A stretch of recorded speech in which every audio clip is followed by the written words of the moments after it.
way through it, and I'm not even up there. It's so much more fun to be on this side of it. And to make sure Mac doesn't die in his own grave, he's going to be wearing this wristband that directly tells us his heart rate and vitals. And no, it does not give him any way of knowing what time it is. Basically, I need to figure out how to keep track of the time. So here's my strategy. I could try to stay awake for 2 hours, sleep for 10 hours, and then I would be halfway done with the challenge, and I could just do that twice, and then I'd be good. With Mac's plan now in place, his first step was to pass the time for the next 2 hours. Well, it's no Feastful bar, but I guess it makes hunger stop. But it was pretty obvious he was quickly getting bored. You're gonna be honest, not much going on inside this room. That's the whole point. And Mac being bored this early is a pretty telltale sign that he may not be too good at this. Because already within 45 minutes, Mac's idea of time was horrendously off.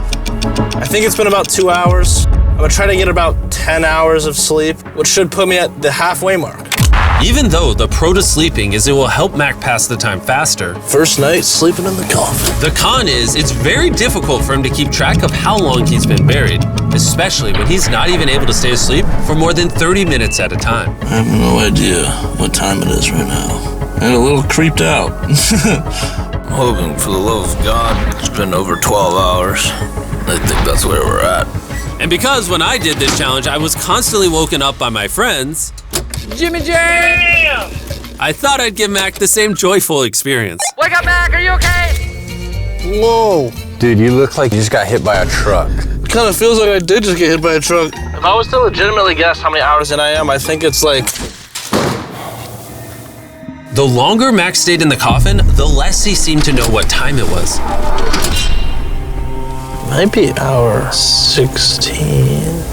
And because we like to build a lot of suspense on this channel, for the remainder of this sphere, you're not gonna know how long he's been in there either. And even though Mac wanted to ensure that he was gonna be there long enough, it was clear the claustrophobia was getting to him.